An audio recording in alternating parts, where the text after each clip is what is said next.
Hello. So today the intention of this video is to talk about a phrase I hear all the time from people that don't technically consider themselves artists. And it's something to the effect of, oh, I could barely draw a stick figure. I could never draw like that. I don't even know how to hold a paintbrush, etc., etc. And I never know how to respond because, like I said in my previous video, I believe everyone is an artist or creator in some way, shape, or form. They just need to figure out what that form is and invest time and energy into it. So, today I want to talk about the different modalities of creativity and just kind of the path that I personally took because I wasn't the type of person that's like, oh yeah, I was always doodling, drawing since I was 2 or whatever. So I did do arts and arts. Like my parents were very gracious and set me up with arts and crafts in the dining room that no one ever used. And my mom would set up stations for me when I was little. So I would have like oil paint by numbers, light bright, some little artsy crafts type of thing. And I would just rotate around the stations and I loved it. And I know I'm very blessed to have grown up that way. And then for my like first or second grade year Christmas, my dad bought me an easel and it had big windows like the ones in my studio and we looked out over the woods. I remember it was really peaceful because I was in Minnesota and we had like the fresh snow in the woods, the birch trees, and I was able to experiment with those at that time. And then I stopped every artistic, creative outlet that I had in my life, except for choir and dance. I always did those when I was growing up. But I stopped all the like fine art type of practices when I was 11, and I didn't pick up a pencil or a paintbrush again until I was 31, 30 maybe. So, like a good couple decades um, that I didn't do any of that. But my point is, the way that I got back into it was I did start with a few YouTube tutorials, which is why I'm such a big fan of that. Just like seeing how other people create, I think is really important, especially knowing the different mediums and types of supplies people use because it's really intimidating at first for anyone starting out. I just went to Walmart like during 2020. I was like, I need a hobby. And so I went to Walmart and got the most basic watercolor kit and started dabbling with watercolors. And then eventually it led to charcoals. After doing a few like tutorials on YouTube, I was like, oh, I really like the charcoal vibe and aesthetic of things. But the one that really, really helped me kind of learn more about myself was my journaling practice. So you can see it's really been through a lot. It was with me during van life, so I would have these like in my little library in my van. But this one, I started with my sister. So she was the one, shout out Katie. She got me into journaling. She was like, have you ever tried journaling? I was like, no, we should go get some. So we just went to Michael's. And eventually I did start designing my own journals because I was like, we were going through all the different varieties. So this one, again, has been through a lot. But this one, I did the design on the cover. And I can do a follow up video if anyone's interested. But I put lined paper on the inside and uploaded it to Amazon KDP. So I have a link to the journals I created. Some of them were requests from friends and just other ones that I really wanted. Like my sister and I love like elephants. So I put this little baby elephant on there for this one. But you can design your own. So that's like double creative points, I guess. You can design your own journal and be journaling.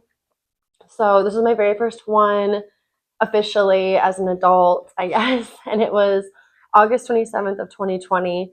And I said, I'm happy being a human. I have an extraordinary life. So that was the start of something really great. And then this one's actually kind of funny.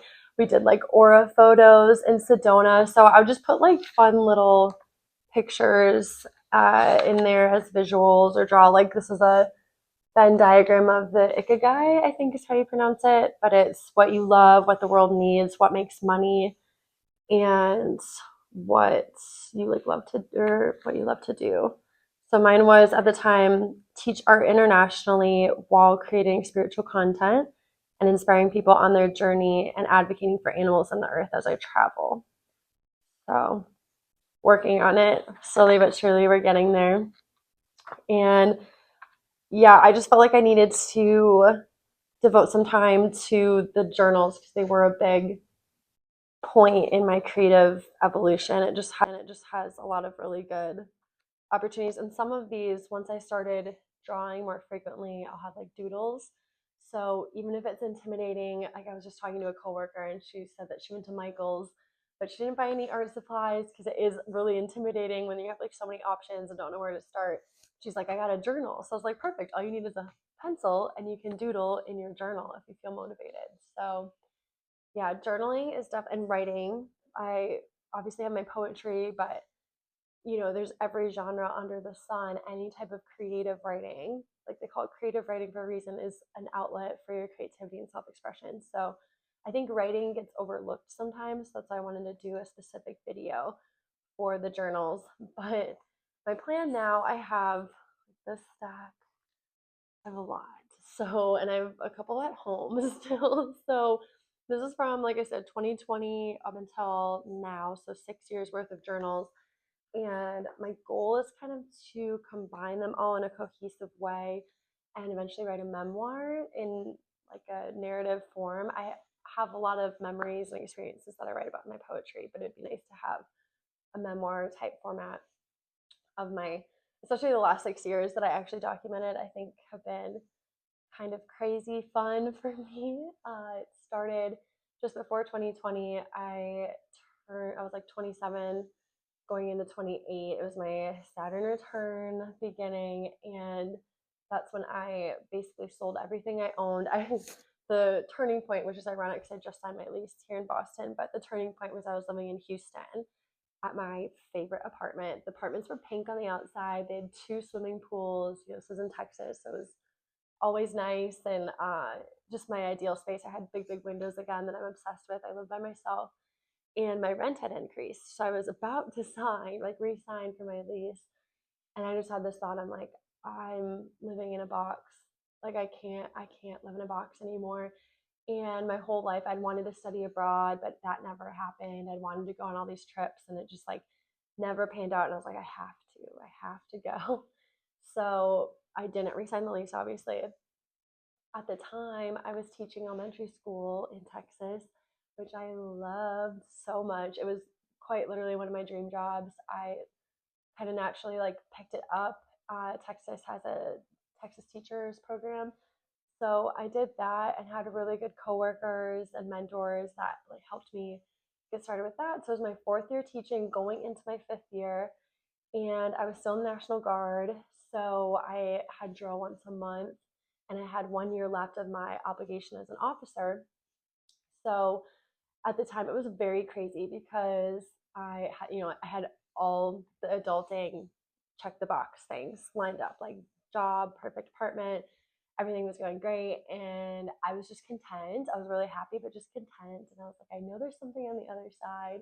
So just like the hero's journey with Joseph Campbell, which I love, if you feel the call and you quite literally get a call to go do something, as the hero in your story, you can either answer the call or not answer the call. And so at that time, I was like, I just have to do this. So I started methodically like minimalizing all my stuff and selling everything, all my like precious belongings that I had accumulated. And I had a spare room at the time, and every inch of that wall was essentially a vision board. And then I had three posters, like option A, option B, option C, and it was teach internationally, which was my option A. Peace Corps was on there, and then I think just like working remote or digital nomad, something was option C. Maybe van life, something travel oriented. And yeah, so I had my plan and I sold everything, quit my job, which I describe as being harder than 1,000 breakups because I didn't want to leave my kids or my coworkers. It's like my Texas family.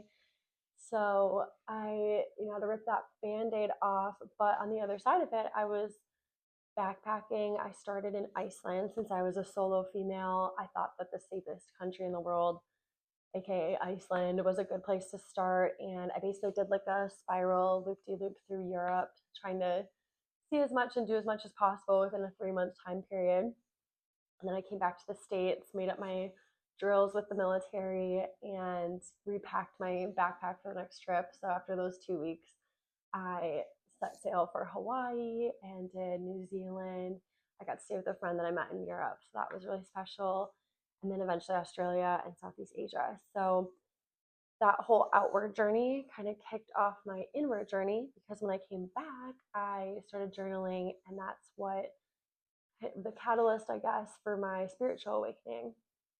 And then the spiritual awakening led to, exploring myself and figuring out what my heart was actually trying to tell me, which led me to my art and all these creative avenues. So I started writing my poetry, and like I said, I did a few YouTube tutorials, and that's how I started drawing.